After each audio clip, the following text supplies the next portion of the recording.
Good morning. Welcome to the 2025 American Society for Bioethics and Humanities meeting. I'm Toby Schoenfeld, president of ASBH, and I'm pleased to welcome you to a week of diverse presentations, connections with colleagues new and old, and comfort of being back in our professional home. We deeply value the perspectives of every member of our community. Over the past year, your feedback has led to meaningful changes, like the creation of interactive enrichment hubs, action-oriented panels, and longer breaks for those invaluable hallway, and in this case, stairwell, conversations. These improvements are a direct result of your insight and suggestions. This year, we are eager to hear what you think. Please take a moment to share your thoughts using our quick survey, which is accessible via daily e-blasts, the conference website and app, and QR codes throughout the venue. Every response is carefully reviewed by our board and staff, and your ideas truly do help shape the future of our meeting. Thank you for helping us build a conference that feels like home. Your feedback isn't just appreciated, it is essential. Let's make next year's conference even better together. Thank you to our conference supporters and exhibitors for their generosity and continued support of ASBH. Your kindness is greatly appreciated, and your support allows us to provide a high-quality meeting for the bioethics and health humanities community. We are thrilled to be back in Portland this year. Many of you were with us when we were here first in 2022, which was our first meeting back in person since the start of the pandemic.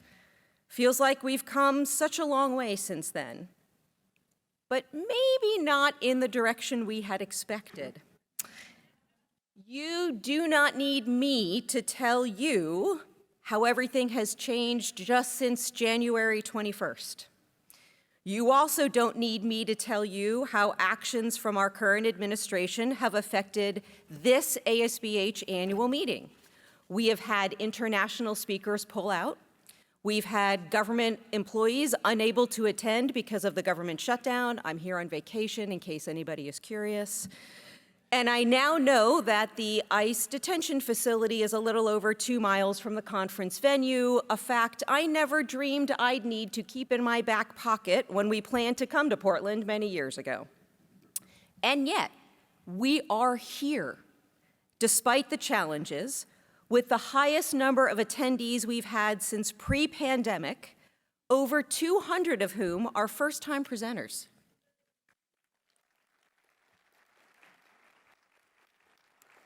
What accounts for such an impressive showing? Well, all I can tell you for sure is why I'm here. I'm here to see people I haven't seen in a year, maybe longer. I'm here to give them a hug, to learn about their triumphs and struggles, and to offer a supportive ear. I'm here to learn. I can't wait to jump into discourse about informed consent, about advances in health humanities education, about brain-computer interface technologies, and to tickle my neurons with some good old-fashioned debate. I'm here to get advice from plenary speakers who have lived experiences different from my own, who may offer insights that could make my situation better or those for whom I serve. I'm here to meet new people, spend money in a city committed to keeping it weird, and to raise a glass in honor of those who are no longer with us. Please understand, I am fully aware of the noise and chaos around us. Believe me when I tell you, I am living it. Yet it is in moments of uncertainty and challenge that the true spirit of our profession shines the brightest. Despite pressures to conform and obstacles presented by policies beyond our control, we gather here, not because it is easy, but because it is essential. We come from across the nation and world, representing diverse backgrounds and experiences, united by a shared commitment to advancing bioethics and the health humanities. Our presence here is a testament to our resilience and our unwavering belief in the value of open, thoughtful dialogue, even when the world around us urges caution or silence. Attending this meeting is more than a professional obligation. It is an act of courage and of hope. We refuse to let fear or uncertainty dictate the boundaries of our discourse or our aspirations. Instead, we choose to stand together, to listen and learn from one another, and to push for progress in the face of discomfort. Our willingness to show up, to invest in this community and contribute our voices embodies the conviction that important conversations must persist, especially when the stakes are high. Let us remember that history is shaped by those who dare to come together and imagine a better future. Each participant here is helping to forge that path, ensuring that our field remains vibrant, responsive, and grounded in integrity. By being present, we affirm that our work is not just relevant, but vital, now more than ever. Together, we send a powerful message that we are here, we are engaged, and we will not be deterred from pursuing excellence and equity in healthcare and beyond. As you embark on the days ahead at ASBH 25, you're joining a vibrant tapestry of voices, perspectives, and expertise, all united by a shared commitment to shaping the future of bioethics and health humanities. This year's program promises dynamic plenary sessions, like Dr. Jerome Adams and Dr. Christine Grady's deep dive into the ethical imperative of health equity, challenging us to reimagine how principled action can dismantle barriers and foster real change. You'll also hear from Mary Elizabeth Williams, whose personal journey through clinical trials reminds us of the enduring importance of compassion and the human touch in an era of technological transformation. Our featured panels and collaborative planning and response groups will tackle the pressing issues facing our field, from the politics of higher education funding and the critical role of vaccines in public health, to navigating the threats and opportunities in research and disease prevention. These sessions will spark conversations, generate actionable ideas, and empower you to take what you learn here back to your home institutions and communities. Let the energy and inspiration of these days propel you forward, not just as conference attendees, but as change makers. Together, we'll ask hard questions, embrace new solutions, and renew our collective drive to advance ethical, equitable healthcare. As you head home, may you carry with you new insights, lasting connections, and the unwavering spirit of innovation that defines our community. The work ahead is vital, and you are the ones who will help to lead the way. Welcome to ASBH 25. Let's make these days count for ourselves and for the future we dare to imagine. Without further ado,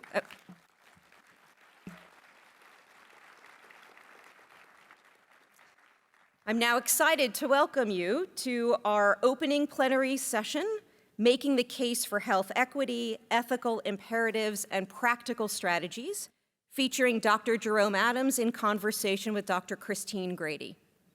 Dr. Jerome Adams has served as the first executive director of health equity initiatives at Purdue University since 2021, and is also a distinguished professor of practice in the departments of pharmacy practice and public health. Prior to his time at Purdue, Dr. Adams served as the 20th United States Surgeon General and a member of President's Coronavirus Task Force, operating at the forefront of America's most pressing health challenges. Balancing his scientific expertise and his duty to communicate the science to the lay public, Dr. Adams navigated responses to 3 back-to-back Category 5 hurricanes, the opioid epidemic, rising rates of chronic disease, and of course, a once-in-a-century pandemic. Dr. Christine Grady is the recently retired chair of the Department of Bioethics at the NIH Clinical Center and senior investigator in the NIH Intramural Research Program. Her research focuses primarily on clinical research ethics, clinical trial design, neuroethics, and ethical issues faced by healthcare providers. She is an elected fellow of the Hastings Center and the American Academy of Nursing, a research fellow at the Georgetown Kennedy Institute of Ethics, and an elected member of the National Academy of Medicine. Through their shared experiences managing healthcare at the highest levels of the federal government, Dr. Adams and Dr. Grady will discuss the complexities of advancing health equity and managing competing public health agendas. Welcome, Dr. Adams and Dr. Grady.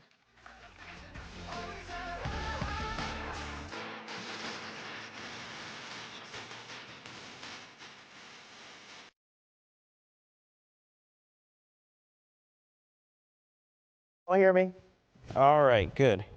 I had a wardrobe malfunction on the way up, so I just wanted to make sure my microphone was still connected and functional. Can you hear me? No. Better now. Yeah. Can you hear me now? Uh-oh. Can't hear me. Oh, there. Sounds like you can now. Okay. Good morning, ASBH. I think it's still morning. Nice to see you all. It's really a pleasure for me to be here, I have to say. So thank you to Toby and the committee for inviting us.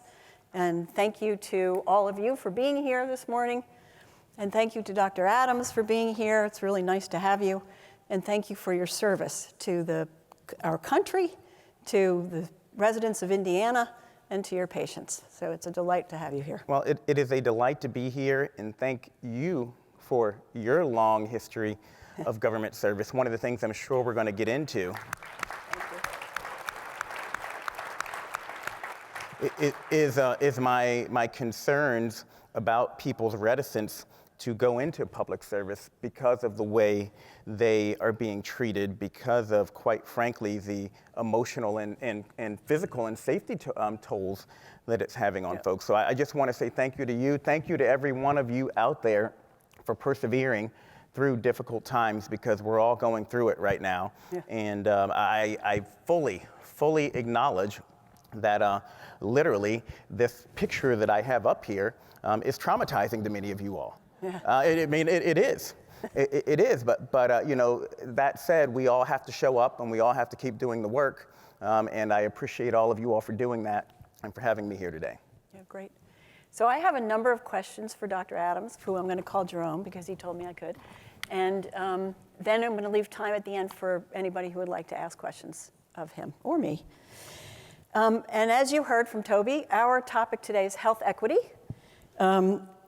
making the case, examining real-world cases of inequity, ethical foundations, and practical strategies. So, Jerome, health equity has been a really important part of your professional work. So could you start by telling us a little bit about your personal story and how health equity has played a part in your career in medicine, your service to the state of Indiana, your specialization in anesthesiology and in public health, and ultimately as Surgeon General of the United States? Be happy to do that. And you mentioned my time as Indiana State Health Commissioner. And so important to understand that a lot of the health policy that we're thinking about and talking about happens at the state level from a regulatory standpoint, from a legal standpoint, and not at the federal level.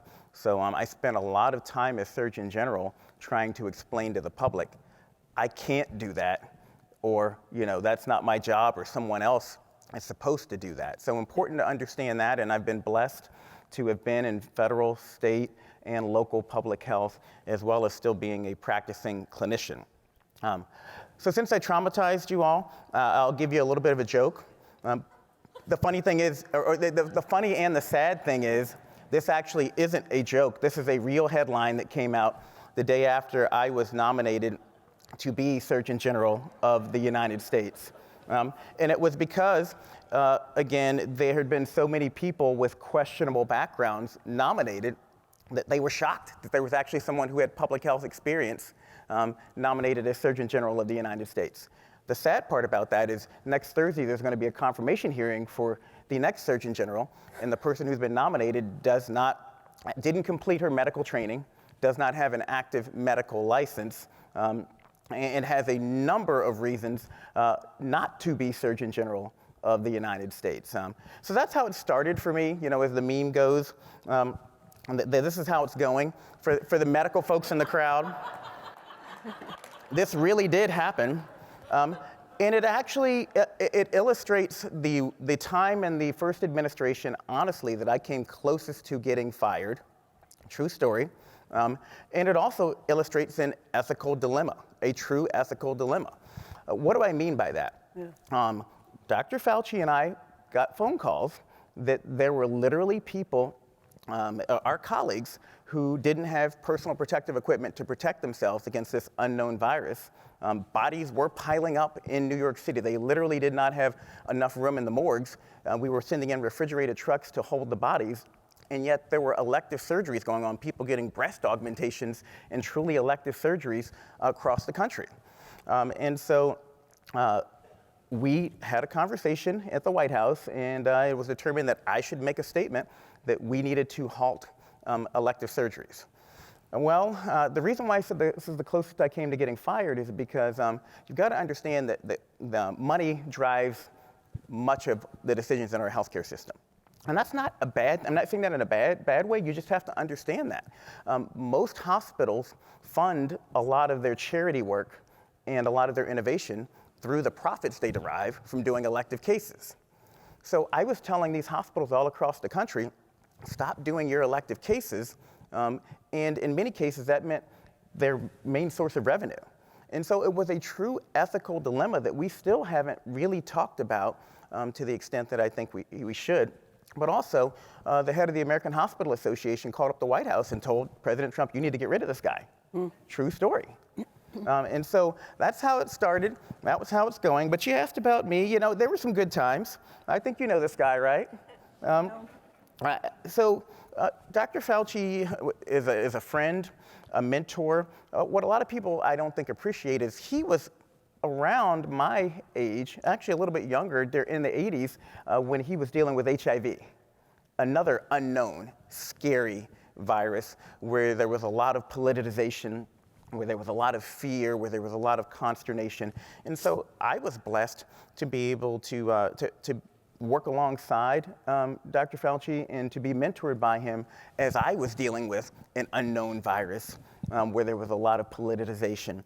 But I love this picture, the big one, because that was us at NIH. I think my first month in office. I went over to see him and Dr. Francis Collins, and we were talking about what we could accomplish during our tenure. And I think the lesson there is you come in with the best of plans, but then life deals you the cards that you get, and you play them the best that you can. But that's me a long time before either my role as Surgeon General or Health Commissioner. I was in the same hospital this past Monday. I still work one day a week as an anesthesiologist at a level 1 trauma center. And I put this story up here because we talk about health equity, and I don't have time to go into detail here, but my TED Talk that I give is literally based on this picture in this story. The young man who came into my operating room, and he'd been shot. And the very, very short version of the story is 2 weeks later, we saved his life, and 2 weeks later he went home. And about a year after that, he came back again, and this time he'd been stabbed. And we patched him up and sent him home, and he came back again, and he'd been shot. The biggest risk factor for being shot is having been shot. True story. And I began to get frustrated because I was doing everything right. I was doing everything by the book. Antibiotics given on time, central line put in sterilely. Everything that we are taught and told to do, I was doing that right, but I was still failing this young man. And so that's when I realized, I can't actually achieve what I want to achieve as a person, as a clinician, as a leader, simply by waiting for people to get shot and come into my operating room and then patching them up and sending them back out again. I became Indiana State Health Commissioner, and we can talk about that in depth if you all want to later in the Q&A. But the thing that I'm most known for, even though during that time I got dealt Ebola as health commissioner. Literally, my second day in office, I had to stand next to the governor and tell our state what our Ebola response plan was going to be. But we had the largest HIV outbreak related to injection drug use in the history of the United States. In a small rural community of about 4,000 people, Scott County, Indiana, that was not at all on the CDC's radar in terms of being at risk for an injection related outbreak. And we had to get syringe service programs approved in an emergency situation, despite the fact that they were illegal in our state at the time. And this was an incredibly conservative community that was very against the idea of harm reduction. And again, we can go in depth about that later if folks have more questions, but it's one of the things I'm most proud of, because through our work, we were able to get syringe services programs legalized in the state of Indiana. Then Kentucky legalized them. Ohio expanded them. And the lesson to that story is that you never know what opportunities will come your way. No one would have ever expected that I would have had an opportunity to legalize syringe service programs in Indiana under Mike Pence as governor. No one would have expected that. And quite frankly, many of people in this room, many of you all, would have and maybe did actively discourage me from taking on that role.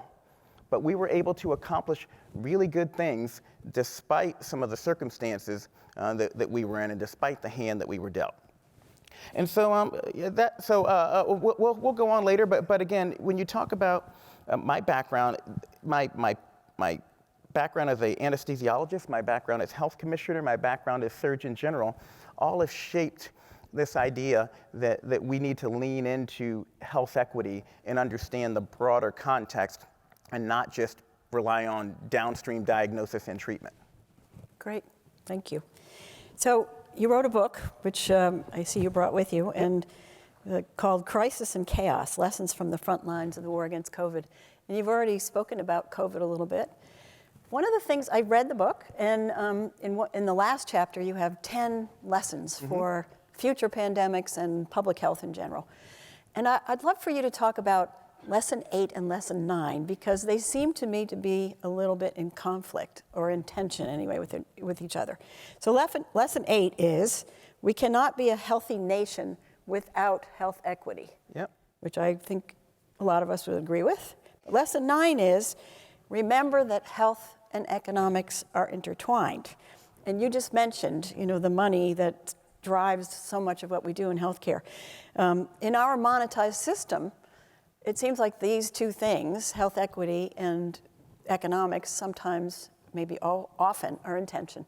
So tell us more about how they connect, how they both work together. It's interesting. So as Surgeon General, I put out a report that was the first of its kind from the Office of the Surgeon General, and really from HHS, called Community Health and Economic Prosperity. And it was the first of its kind because it was written not for a health audience, but for a business audience. And we wrote it not with health professionals, but with economists and with the UVA Darden School of Business and the Chamber of Commerce. And it was making the case that our poor health is actually hurting our ability to be economically competitive nationally and globally.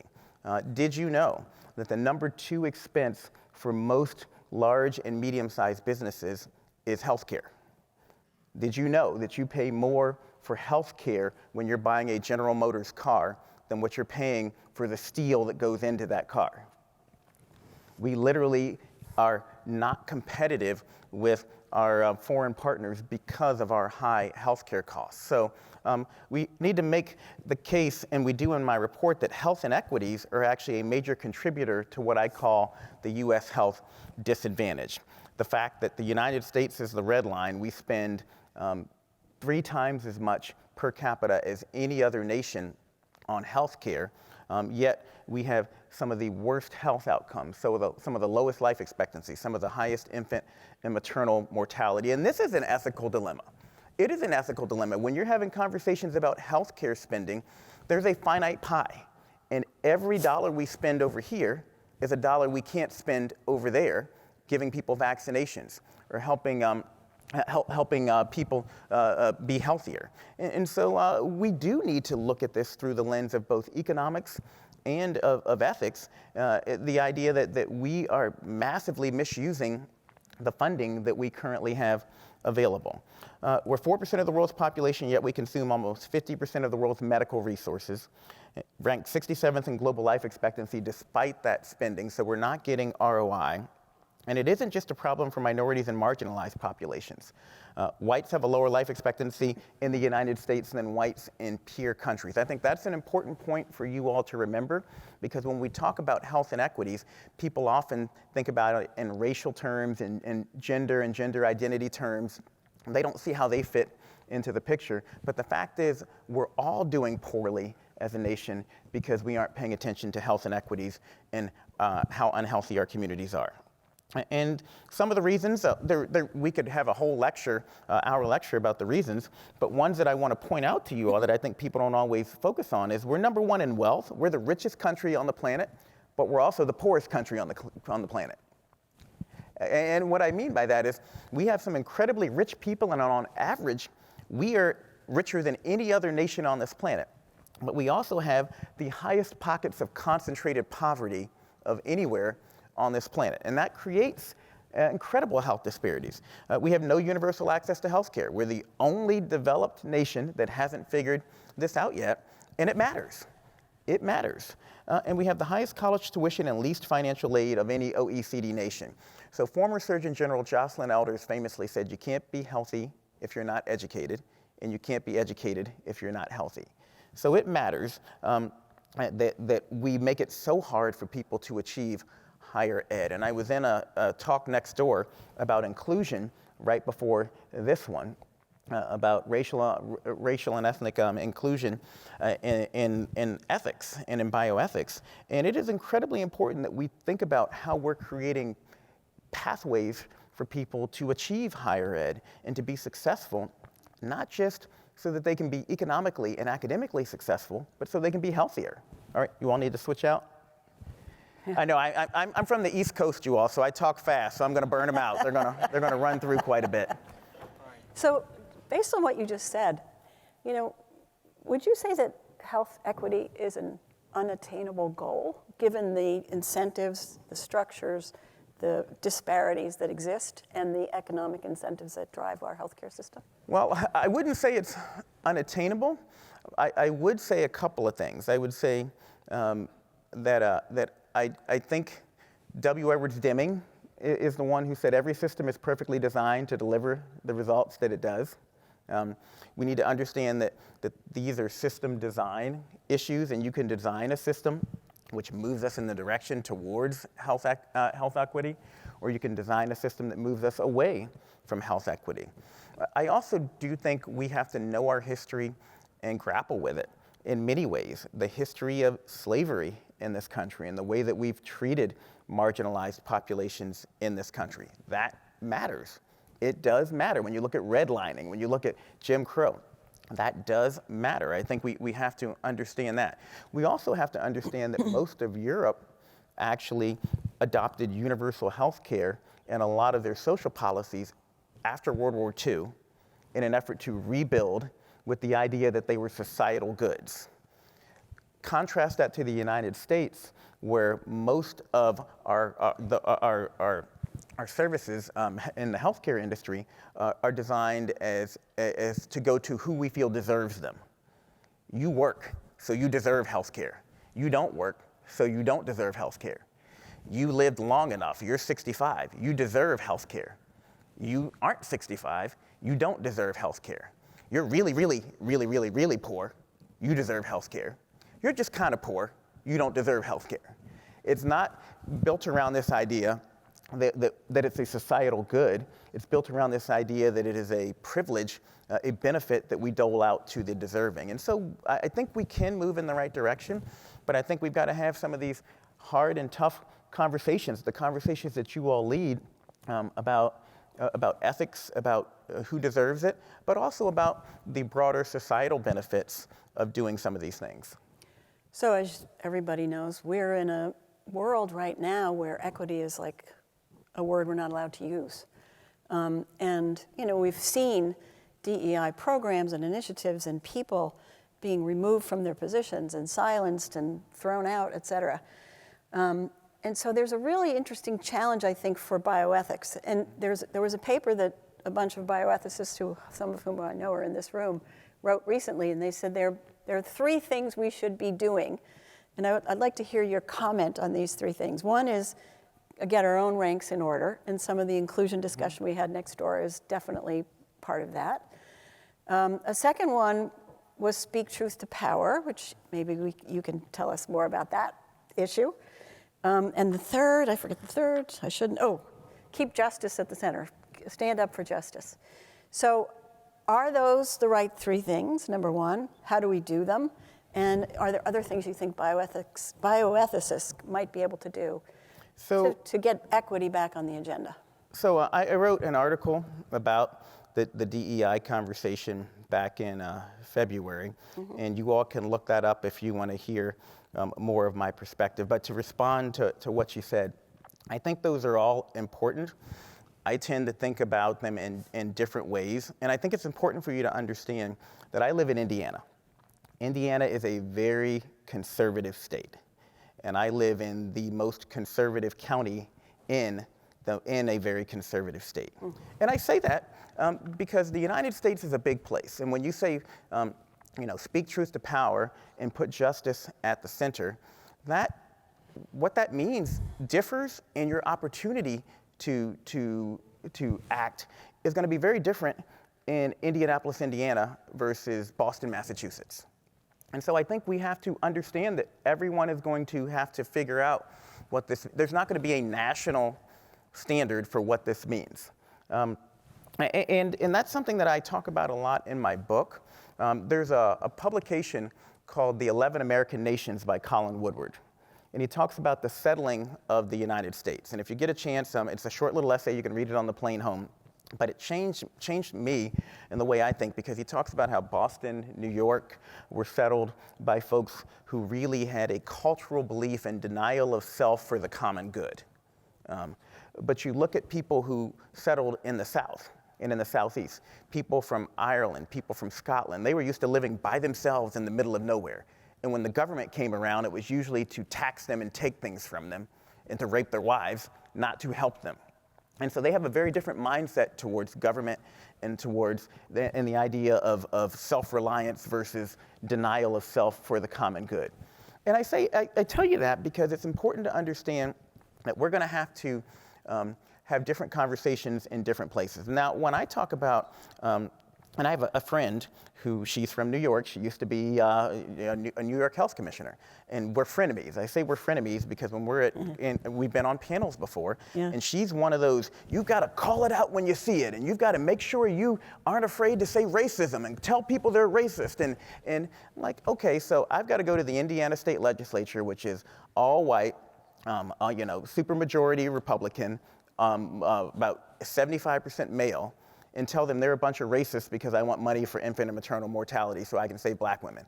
How's that going to go? Seriously, I mean, and so to answer your question, I think those should be our underlying tenets in many cases, but I think the way you go about it, it's important for us to understand is going to have to be different. The language we use, the examples that we use. So the work that I do in Indiana focuses a lot on rural communities.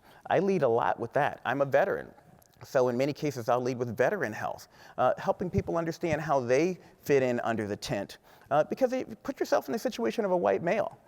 Honestly, in many cases, these conversations, you're being, they say to tell a story, you need a hero, you need a villain, and you need a victim. Who's the white male in most of these stories when we're talking about race, when we're talking about gender issues? The white male sees themselves or is portrayed as the villain. And so we've got to help them see how they fit in, how we all benefit. And so, like I said, I'll start with rural health. I'll start with veteran health. When I'm talking about firearm violence, I was at an event just last week, and I would talked about the toll of suicides on rural communities. And that opens the door, because then you can start talking about the issue. And then once you start talking about the issue, then you can ease into the other things. Rural communities suffer from the same things that black and brown communities do. Higher rates of infant and maternal mortality. So if you can talk about it through that lens, it opens the door. And then you can start to say, okay, now let's look at the data and see, that, oh, wow, look, well, yes, you all have a higher rate than the suburban communities, but the black and brown people in your community have higher rates still of these negative health outcomes. So that's the way I tend to go at it. Final point I'd make, to go back to the economic point, is we have to make the economic case, and I would challenge you all. And I was thinking about this in the talk next door, but I wanted to save my powder for the conversation today here. But I think I think you should never shy away from your moral beliefs and your moral underpinnings. So don't mistake me here on this. But I think it is important to understand that morals are relative. They are. You know, what people value, what they prioritize is going to be relative. So that is not going to win the day consistently for you to frame it through a moral lens. The way that I go about it is to try to help people understand, again, how is this helping us build a healthier, safer, more economically vibrant community, making the economic case, making the number one and two issues that people vote on, Democrat or Republican, black or white, rural or urban. Number one is jobs in the economy. So how is what we're doing supporting jobs in the economy? Number two is safety and security. Those are the number one and number two issues people consistently vote on in elections. So how do we frame what we want to happen and what we feel the problems are in a way that resonates with our target audience? That's what I would challenge you all to think about. And when you're doing your research, you know, make sure the outcomes, the metrics that you're tracking are ones that are going to resonate with the audience who you're trying to persuade. So I'd love to build on that, resonating with the audience and also the importance of communication, and ask you to tell us the story that you write about in your book. During COVID, I think it was April 10th of 2020, there was a press conference, I think, on disparities in COVID. And you wrote about it quite eloquently because, you know, we all know public health communication is really important to public health. And the effectiveness of that communication depends on the trust that people have in the message, but also in the messenger. And so you were in a very tricky spot, actually, to be giving a message to the country, but you were the messenger who was the Surgeon General of the United States in an administration that had varied views on how people thought about it. So can you tell us that story, what you learned from it, and what you have done differently or would do differently now in terms of communication? Because a lot of us are involved in communicating about health. Yep. So my book is not a wonky policy book. Really, in many ways, it's autobiographical, and what I do is tell people stories that happened, real stories that happened during the pandemic, during my life, but I try to bring them back to, okay, and what's the lesson we can take from this story? So this story it's traumatic. It's a traumatic story for me, truly. So in February of 2020, the NAACP called me and asked me to participate in a panel to help drive home the fact that COVID was going to be impacting black and brown communities disproportionately. And we say duh now, but remember, this started in China, and then it first appeared in the and then it went to Italy, and then it appeared in Seattle, Washington, is where we had our first flare up in the United States. What do those places have in common? Do any of those places have a lot of black people in them? No. So there was really this belief amongst a lot of folks that the black community was going to be spared from this. And the NAACP asked me to participate in a panel, and I did. And we talked about the disproportionate impact that COVID was having or was likely to have on black and brown communities, and we talked about the reasons why. Social drivers of health, high incidence of chronic diseases, lifestyle things that would put them at risk. And so the NAACP said, you've got to talk about this on a larger stage. So I pushed the White House for weeks to let me go out and talk about this at one of our press conferences. And finally, Mike Pence actually was the one who said, we need to let Jerome talk about this. He's fine. So again, however you all feel about Mike Pence, he's the one that convinced the White House to let me talk about this. So at a press conference, well, they told me I was going to do it the night before. So I called up, and I talk about this in the book. I called up the president of the NAACP. And I said, I'm going to talk about this tomorrow. What should I say? And he said, you need to talk about the high incidence of chronic diseases. You need to talk about, and he said, you need to talk about it in plain language. You need to tell people they need to do it for their big mamas. They need to do it for the people who they care about. Use plain language.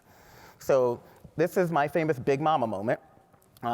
At the White House on April 10th, I started off by saying, it is important for us to understand COVID is disproportionately impacting communities of color. And you can read it. It's about a 4-minute speech. There's a transcript. I started off laying that out for folks. And I said, and it's important to understand the reasons behind this. People of color live in environments that put them at higher risk for COVID. People of color have higher incidence of diabetes and obesity. People of color have behavioral circumstances that put them at higher risk. And I said, and I don't want you to, and then I said, but I don't want you to feel helpless. There are things that you can do. I said, make sure you're eating right. Make sure you are exercising safely outside. I said, avoid tobacco and alcohol whenever you can. And I said, do it for your grandma, do it for your pawpaw, do it for your abuela, do it for your big mama. And I have a big mama. Literally, that's what we call our grandmother. You know, I was using colloquial language, like many black leaders do. I was portrayed as victim-blaming black people and pandering to them by saying that that's what I was accused of by a black reporter who then won an award for the way that she framed the story. I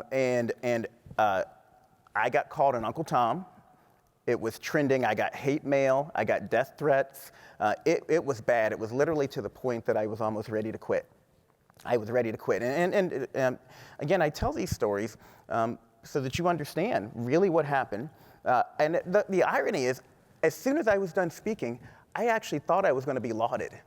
You know, as the Black Surgeon General, I stood up there and talked about disparities. I stood up there and talked about the challenges that people face. I stood up there and talked about social determinants of health at a White House press briefing with the president behind me. And the first thing that happened was a black reporter attacked me, and people started calling me an Uncle Tom. And I was ready to quit.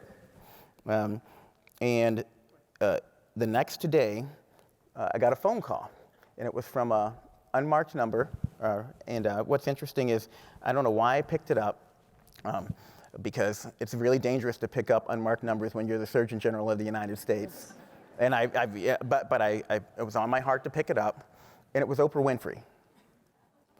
And Oprah Winfrey said, I see what's going on, and she said, and you have to understand that people who are hurting will hurt other people. And there are people out there who are hurt by the administration that you are working for, and who feel hurt, and they're taking that out on you. But we need you to stay. You need to stay and keep doing the good work, and people will eventually see the good work and the good intentions behind what you were doing. And so, you know, that you get a call from Oprah Winfrey, you're like, all right, I'm staying. Yeah. Yeah. Interesting. This isn't in the book. That story's in the book to an extent. Oprah told me some other things about her history where she got accused of pandering, you know, of being too white on her TV show, because she had a TV show that was daytime that, you know, a lot of her material, a lot of her target audience was stay-at-home white moms, right? And so she shared her experience with me and how she persevered through it. But Colin Powell also called me. Colin Powell wasn't so nice. But he gave me the tough love and the tough message. He didn't say anything you did was wrong. But you know, he said you have to be very careful that people see you as the United States Surgeon General and not as the Black United States Surgeon General.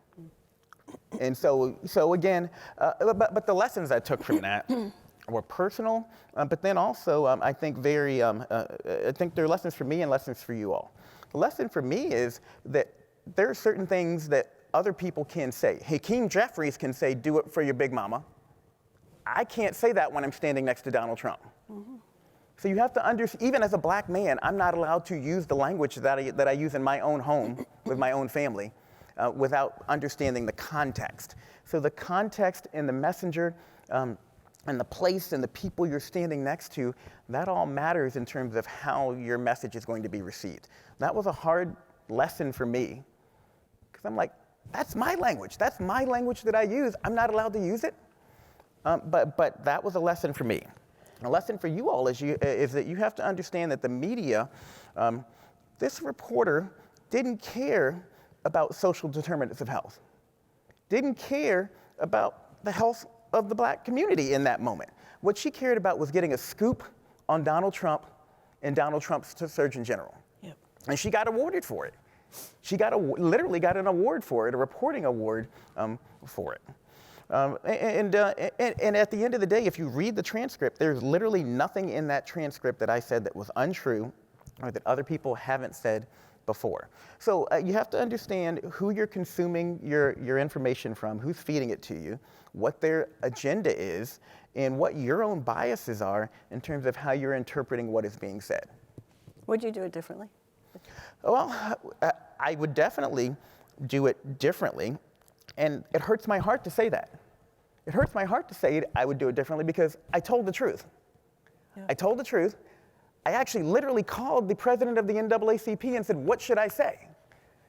But in hindsight, with the vitriol that I faced, yes, I would do it differently, and I would temper down what I was saying. And it hurts my heart to think that I have to temper down what I would say about an issue that I'm passionate about something that's impacting me and my family, about my own blackness. It hurts my heart to say that. But we're in a world where that is one of the lessons that I've learned, that, hey, sometimes Jerome Adams, you are not allowed to be black because you work with Republicans. And your blackness conflicts with that conservative, with those conservative people around you in a way that's going to distort the message that you're trying to get out. And so for the greater good of my message, sometimes I have to temper, what I want to say and what I feel in order to be more effective at getting my message out. Yeah, that's a good lesson for all of us, actually. Another issue that you raised. Sorry, that's a little heavy, you all. It's really important. I mean, because you said we should all be talking, if we're speaking to people in Boston, it might be different than rural Indiana. I think that's true. But how to sort of frame the messages, given who we are, how they perceive us, and what they need to hear, is not easy. It's not black and white.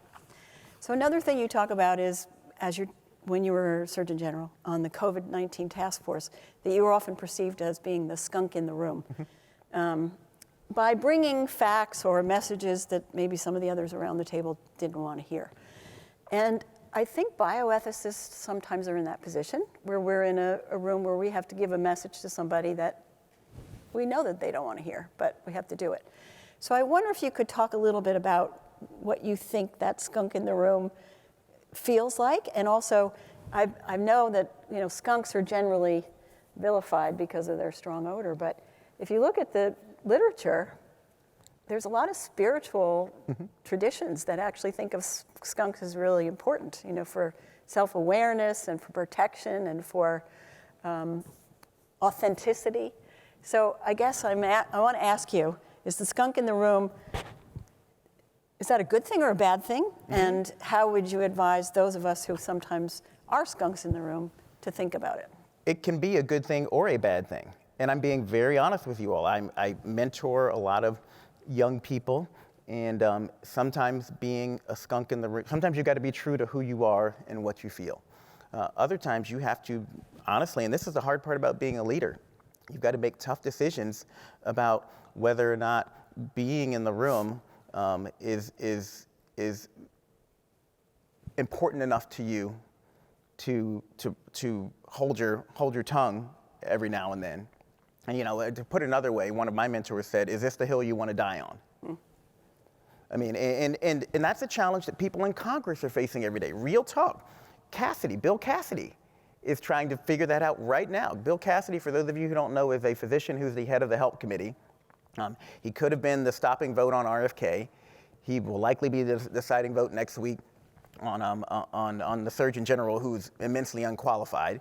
But I use that as a real-world example of people in Congress, in many cases, have to decide, am I going to be, is it worth me using my influence right now, knowing that that's going to prevent me from having that influence in the future?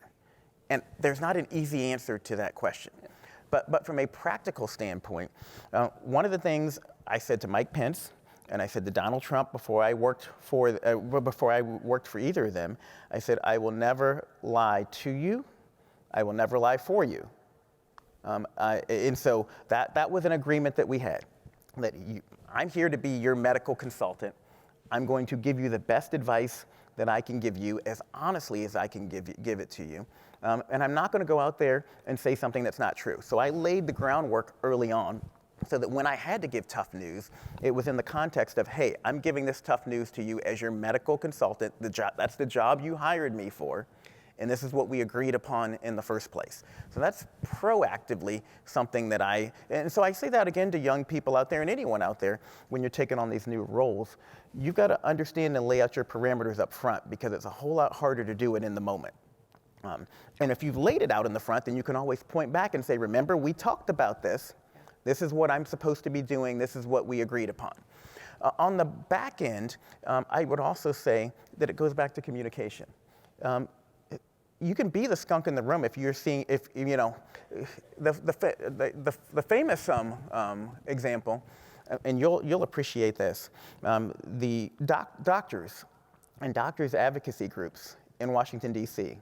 are famously known as Dr. No. The AMA is famously known as Dr. No. Because I thought that was bioethicists. Well, and then bioethicists too. And we talked about that last night at dinner. Yeah. You all are often the bad guys. The way I think you get around that is by trying to find where the Venn diagrams overlap. So the point I made about the economic case, I don't go in and say, make the health case or the moral case or the race case as your primary case to an audience where that's not what's driving them. Try to figure out where your Venn diagrams overlap. So we had a great meeting just yesterday in Indiana, where we brought in businesses from across Indiana to talk about mental health. And guess what? We weren't talking about the greatest new drugs for schizophrenia or buprenorphine. We were talking about the impact of mental health on the workforce. Mental health costs $1 trillion globally in lost productivity every year. People, I believe it's one in 4 to 1 in 5 people currently in the workforce will have a major mental health diagnosis, anxiety, depression, or something else, sometime in the next year. We were talking about the impact that it was having on them. So instead of being the skunk in the room, framing it through the lens of what you want and how you view the issue, if you can understand how what you're trying to achieve and what you're trying to point out overlaps or helps or hurts what they care about, then you're not as much the skunk in the room. Then you're helping them as opposed to being an obstacle to what they're trying to accomplish. Yeah, that's great. And your husband and I did that all the time. One of the coolest things, I'm trying not to be too negative here or too heavy. One of the coolest things was being in the Situation Room. And I'm sitting there as the Surgeon General of the United States. I'm sitting next to Tony Fauci and Deb Birx and Bob Redfield. We're the medical folks, but we're also sitting across from Steve Mnuchin, the Secretary of the Treasury. We're sitting across from Sonny Perdue, who's Ag. We're sitting across from Ben Carson, who's HUD. And guess what? My job is to give the best health advice, but that may conflict with what the best economic advice that Steve Mnuchin is giving to the president is. It very much may conflict. And it's my job to say, well, to find that where those Venn diagrams overlap and say, well, but if we don't have COVID precautions, then guess what? The factories are going to shut down, and it's going to hurt the economy. Workers aren't going to be able to show up, and that's truly what happened. I talk about that in the book. When you may remember this, when there was no meat on the shelves. Well, the reason why there was no meat on the shelves is because most of the people who process the meat in our country are immigrants, documented and undocumented. And they live in tight housing conditions that are ripe for the spread of COVID. And COVID ripped through many of their living situations, and so they weren't able to come to work. And we literally were to the point where we were burning pigs and cows in big heaps, big piles, because we couldn't process them, and they were rotting, and we had to burn them. And so that is what allowed us to get to the point where the Trump administration said we have to focus on Hispanic communities and helping them understand the burden of COVID. It wasn't me saying, you all are wrong if you don't focus on Hispanic communities. You're racist if you don't focus on Hispanic communities. It was saying, you want meat on the shelves? We need to make sure we're figuring out how to protect our immigrant communities, and we need to make sure they're not scared to come in, whether they're documented or undocumented, to get the care that they need. As they are today. Well, and again, I think that's what you're starting to see, the shift. Again, this breaks my heart.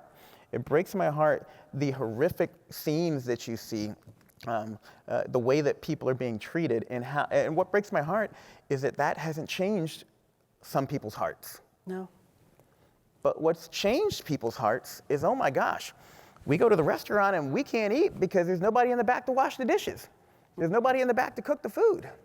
You know, groceries costs are going up. Why? Because they don't have anyone out there to pick the fruits and vegetables. And I hate to be this real and sound this cynical to you all, but I mean, at the end of the day, that's what drives a lot of folks. And so it's incumbent upon us as leaders, as people who actually want to move things forward, to figure out what that button is we have to push, what that data is we have to get in order to motivate the decision makers out there to think in the same way that we think. Yeah.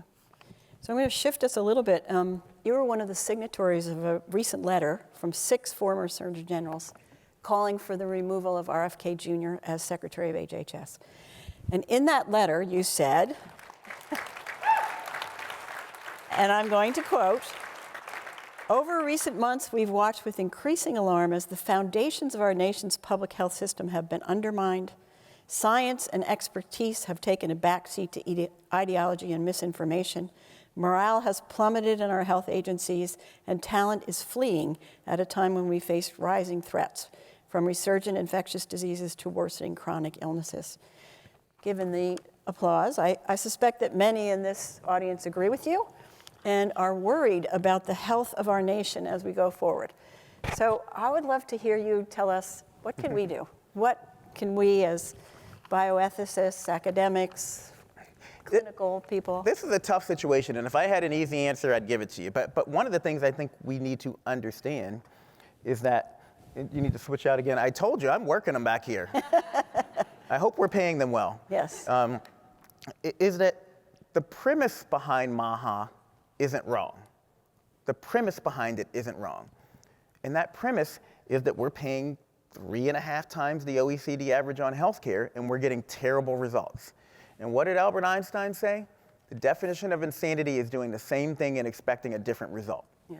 So we have to understand that, and we can't go out there and just say MAHA is wrong without also articulating, or elements of MAHA are wrong, without also articulating what we're going to do differently. I think that is important for us to understand. We can't just say the status quo was fine, or be seen as saying the status quo was fine, and we don't want to change that. That said, and again, this is something that I and the other SGs really thought long and hard about, because we want to be seen as politically neutral. We do. And I have traditionally taken the approach of talk about the policy and not the person. Don't make it personal. But we had reached a point where one person was singularly controlling the policies and quite frankly was making character decisions as a leader that I felt were damaging to the health of our country. So I'm just going to give you two examples that make me feel that RFK is not qualified to continue leading. We can disagree on policy issues, but the CDC shooting, you know, there were literally people at the CDC calling me that Friday night in the midst of them still investigating the shooting to say, can you please go out and make a public statement to calm things down, because RFK won't make a public statement.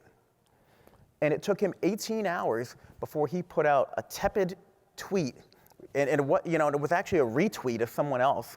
And in that interim, he actually posted pictures of him fishing in Alaska.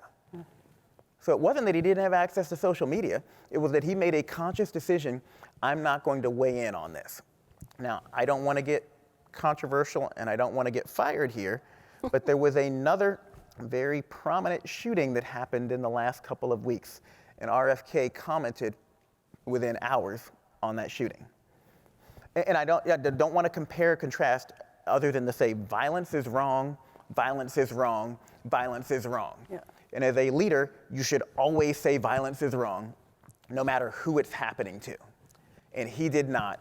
And in my opinion, that disqualifies him from being able to lead HHS and the people who were my colleagues and who I care about and who are charged with protecting the health and safety of this nation. If you can't stand up for and protect their physical safety, then you don't deserve to be their leader. To me, that's disqualifying, number one.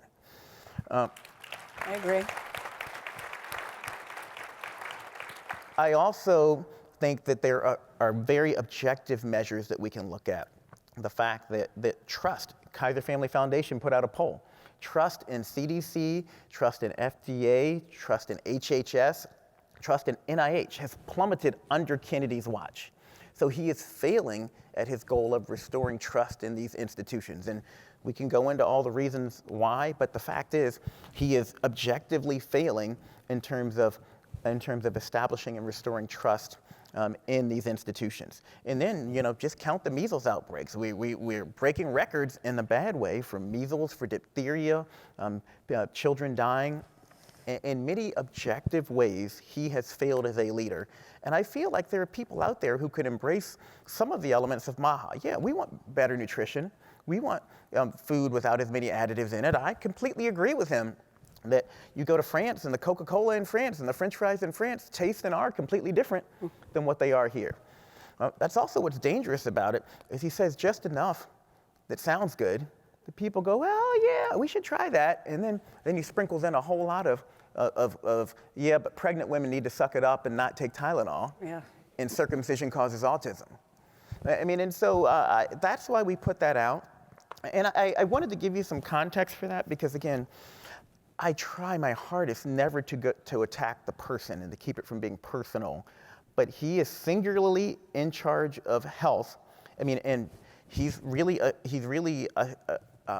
assumed and consolidated authority and power as HHS secretary in a way that no other HHS secretary has, to the point that it really is about a singular person. And I feel there are objective measures that say that if he continues, he's going to harm the health of this country and of this planet.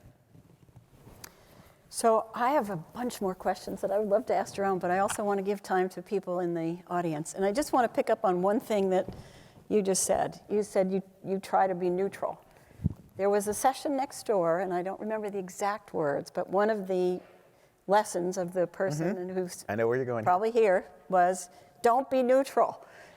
Be bold. And so I think this might be the time in history that that's a very important thing for all of us, for all kinds of reasons. Well, and again, I agree. Just remember, not everyone has the same luxury of being bold in the same ways that you do of being bold. Yep. I love stories and I want to take time for questions, but that's another great example. So while he's telling his story, come to the mic. Come to the mic. But this is a personal story that may seem completely unrelated, but I remember, anyone remember when the movie Malcolm X came out with Denzel Washington in it? Yes. And I wanted to go see that movie. And my dad said, I'm not going to see that movie with you. You're not going to see that movie. And I was blown away because thought of, my dad would want me to go in here and see about Malcolm X. My dad grew up in the South, and Malcolm X lived in New York City. Malcolm X could say things in New York City, in Harlem, and be surrounded by his people. But when he grew up, Malcolm X and his folks would come down south and stir up trouble, and then hop in their car and go back to New York. And then the people down south would be the ones who got hung by the KKK, when they left.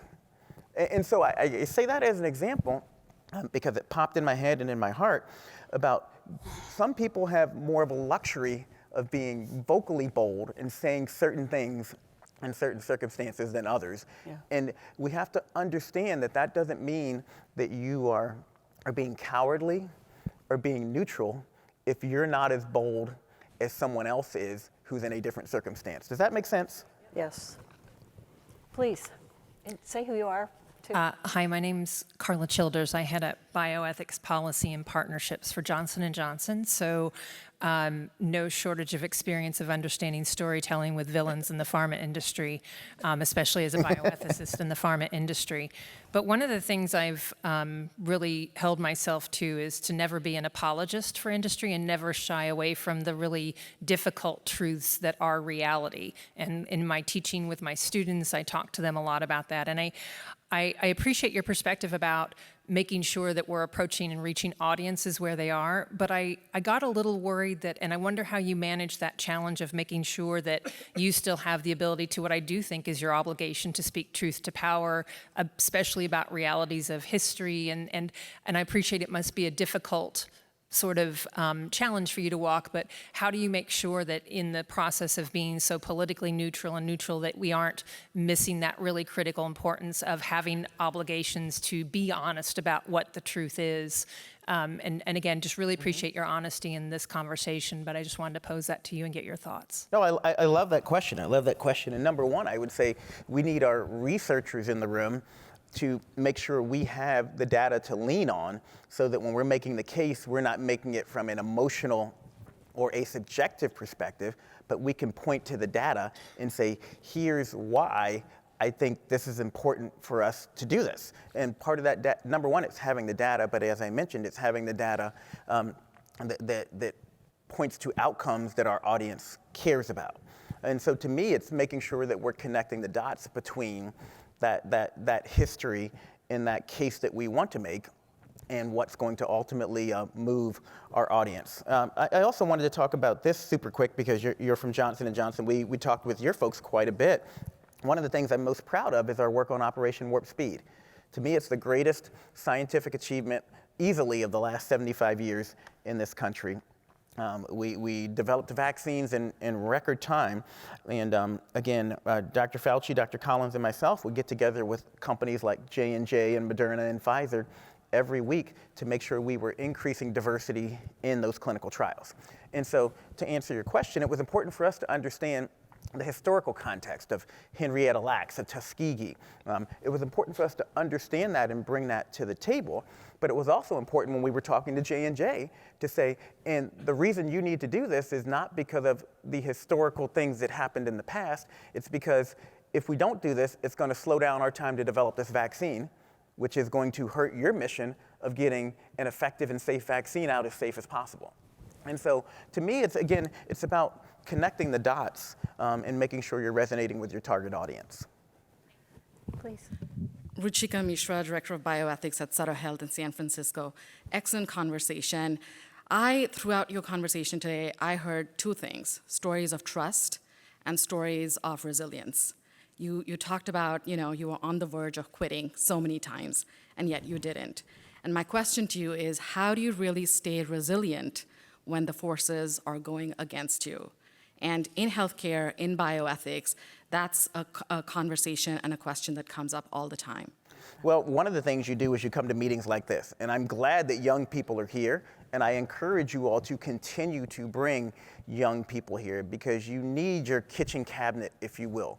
You need your folks around you who are going to have your back, who are going to support you when no one else around you is. That's critical. You need the professional development. You need to come and say, okay, well, what's new in this field? How are you talking about this in your community, in your hospital? What are the issues that are coming up in your hospital? I think this meeting is incredibly important in terms of building resilience. For me also, it was prayer.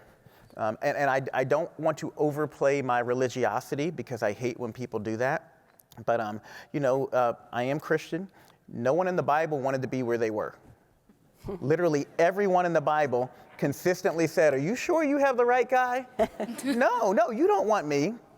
And so I remember that. I remember, usually if you're not comfortable in a place, that's right where God wants you to be.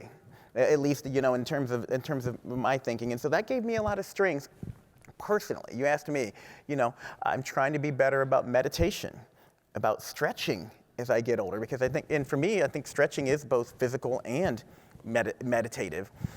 But trying to find times to do that helped me decompress, because I noticed that I'm going through a long day and I'm arguing with people or on Twitter, or at work, and my muscles are tight and my back starts to get, and you don't even realize it until you actually take a moment and breathe. And just breathe, or go get a massage, or stretch. And so those are some of the things I do to build resilience, but the biggest thing is making sure you have good people around you. Make sure, especially early career people, make sure you're building your kitchen cabinet of folks who you can call on. I wish I'd done that earlier in my career. It happened to me a lot through luck. That I have had good people around me to be able to lean on. But that's what's so important in the tough times. Thank you. Please. Well, I had a very similar question of the same vein of how do you keep hope alive? We're all in a really, really hard time in healthcare, and I think a lot of us are feeling really beaten down every day, and we show up day in and day out, and we're feeling super exhausted. I don't know that anybody in this room is exempt from that, but do you have like a message for us to stay hopeful and feel us inspired, especially through these hard times, especially with the money? Yeah. Well, understand history. It's important, and that's an important part of, again, some of the professional development that you all do here, is understand we've been there before. We've been in worse places before. Yeah. And so this too shall pass. And it's hard to believe that in the moment when the house is on fire and you feel like you're in it. But this too shall pass. Talk to other people, encourage one another, and that's the best I can tell you to do. But that said, I am hopeful. I'm hopeful for a number of reasons. I'm hopeful for technology and AI, and we didn't get a chance to even talk about that. But we are at a watershed moment in history when it comes to medical advances, and you guys need to be there.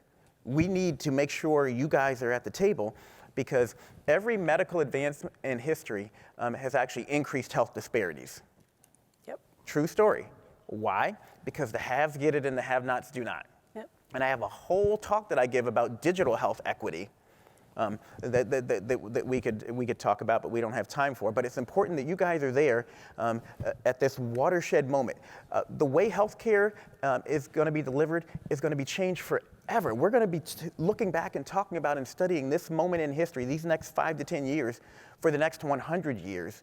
And we need to make sure you all are there to increase the upside and decrease the downside. But be excited about that. Be excited about that. And hopeful. Thank you. Please. Yeah, so just on the topic of speaking truth to power, since Obama, but even more under Trump too, there's, I think, an underaddressed public health crisis. People are being abducted off the streets and tortured and beaten in government facilities. So I wondered what you said under Trump 1 to the public health importance of that, and what we should be doing in our bioethics institutions to fight this public health catastrophe. Yeah. No, it is a public health catastrophe, and one of the things that I will say to you very honestly is, A, I acknowledge it, and again, it hurts my heart. B, we also have to understand what are the levers that we each have to impact different things that are going on, because you can't do everything. And that's actually one of the challenges I face right now. Do I want to talk about opioids? Do I want to talk about the way immigrants are being treated? Do I want to talk about cardiovascular disease? Do I want to talk about COVID and flu vaccinations because it's COVID and flu season? There's only so much bandwidth. And so what I would say is that we have to, number one, be very thoughtful about the opportunities we have to drive impact, and to give others grace if their top priority issue isn't our top priority issue. I'm saying that very honestly as someone who everyone wants me to make their number one issue my number one issue, and to talk about that all the time. That said, on the particular issue, not to duck your question, we dealt a lot with children, with children who were left behind when folks were sent over. And so what we did, using the lanes and the levers we had, was make sure those children got the best possible care that they could. A lot of my public health service officers were working for them, and make sure that we were being very honest about collecting the data and telling the stories. And so I know that we're over time, but I do want to share this with you all. I think one of the things that we can do to respond to potential threats to public health, so thank you for teeing that up, I'll send you your money, is collect data about the impact of different policies. That is incredibly important for us to do, particularly as health professionals, particularly as academicians. Share stories, be a megaphone for those who don't have one. And so if you see something going wrong, I mean, share the story. And we did that. You know, when we saw things that were illegal, that we felt were unethical happening, we shared those stories internally and sometimes externally. Engage, help promote civic engagement. Do you know that we pride ourselves on being a democracy, yet we have some of the lowest electoral participation of any nation that has voting? And so encouraging people to get registered to vote, helping them get registered to vote, helping them understand it's not just about voting once every 4 years. We get about 80% participation in presidential elections. That drops to about 40% 40 to 50% in off-cycle elections. Primaries, and most of our, I think 90% of our congressional districts are so gerrymandered that the general election doesn't even matter. Primaries, it drops to 20%. Helping people understand that you can write your congressman, that you can write your governor. These are things that we can do. We can support philanthropic efforts. As money is being pulled from federal and state pathways, it's more important that we help foundations understand where the gaps exist and lean in. And then take advantage of the opportunity to forge new paths. Again, on the immigration front, none of us can argue that the current system is functional.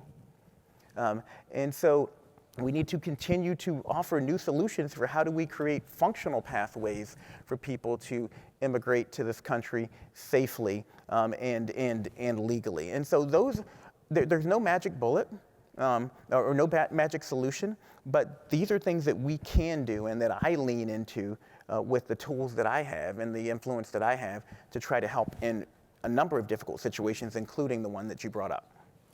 So we are past time, but I would love to let the people who are at the mic. If the people are at the speak. mic, well, yeah, and no one else come in, I will be quick, I promise, quicker. Yeah. So since we're talking about immigration, I'm going to go to Katie, because go, Katie. Hi, I'm actually not going to talk about immigration. Okay, I apologize, but yeah, my name is Katie Peeler. I'm from Harvard Medical School.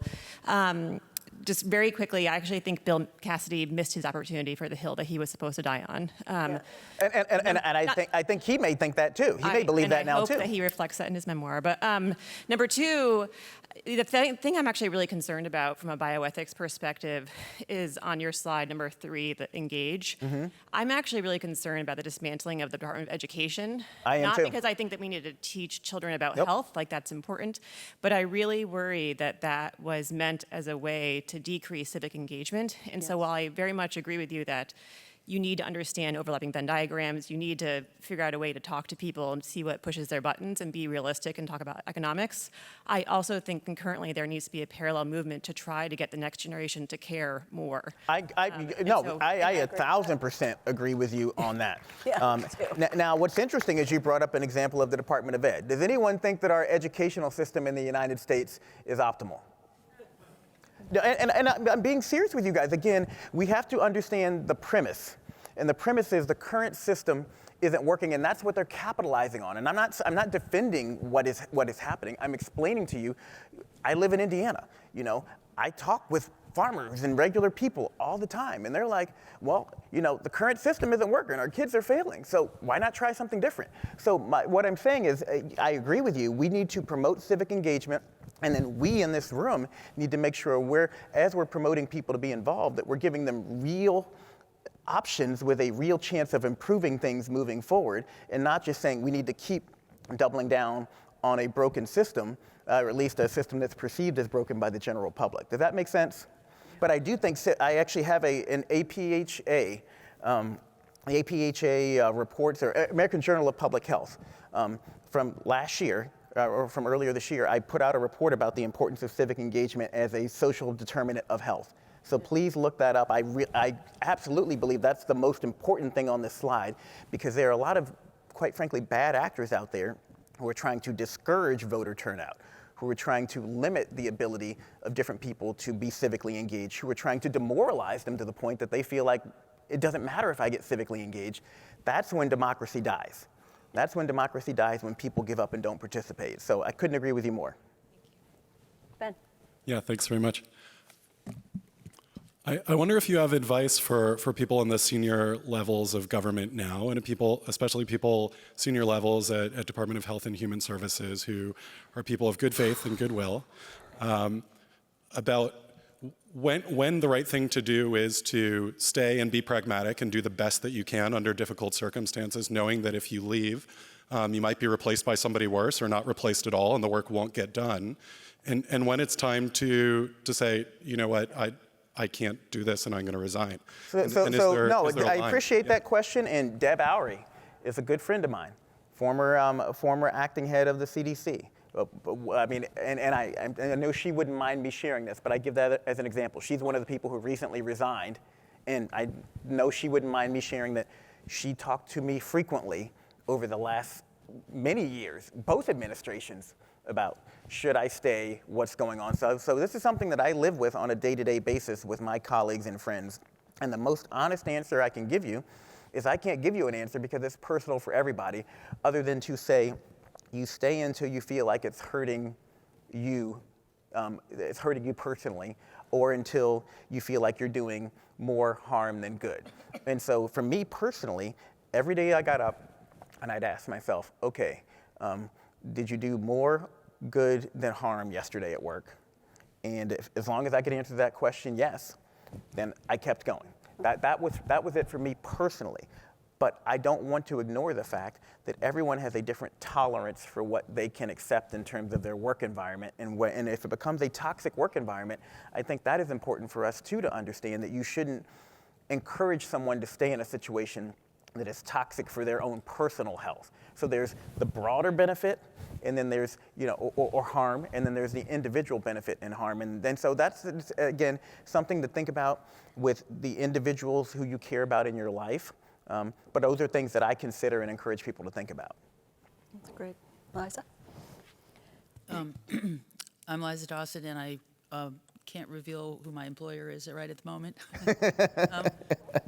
Ironically, Ben asked exactly the question that I was going to ask, so I just wanted to say thank you for all that you shared with us today, because it's very inspiring, and especially for those of us who may or may not work for the federal government. Thank you. Well, I want to finish by saying I don't know that it was inspiring. I hope it wasn't depressing. I do want you all to know that I am hopeful. I'm hopeful that in many ways the broken parts of our system have now, regardless of whether it was right or wrong the way they went about it, and I think the way they went about it was wrong, we have a chance to rebuild a lot of things in a better way. We have an opportunity. So there's a book called The Obstacle is the Way. And it talks about the fact that the people who were the richest on this planet, the richest self-made people on this planet, usually made their money in down markets, not up markets. The opportunities come your way when the challenges are there and everyone else is saying, woe is me, and you're saying, bring it on, let's figure out how to build something new. And so that is something that does give me hope. Young people out there give me hope. I am excited about that. I mean, I work on a college campus, and I really do believe they will continue to lead us. And I do think we're at a moment in history with AI where things are going to drastically change, and for the better for many people. And it's incumbent upon us to make sure that, again, we're optimizing that good for the people who need it the most. Did you have one last question, ma'am? I think it's more of a comment. Catherine Brown Saltzman with Ethics of Caring. Your point about Winfrey and Colin giving you two sides of advice, right? That I think that's another thing we can do in the world right now, that we can show up either as the Colin, the tough one, or the Winfrey, to support others around us that are going through these difficult situations, that are in the hot seats. Yep. And I think that point today is something that we all can share in and make sure that we unite to support those who are standing up. Yep, and I needed both. Both were very valuable to me, so that is a lesson, I think, for folks, is make sure you're seeking out, the tough love and the comforting love at the same time, because you need both. So thank you for that. Thank you. Thank you all, everyone. Thank you so much. Thank you. Thank you. You were wonderful. It's great.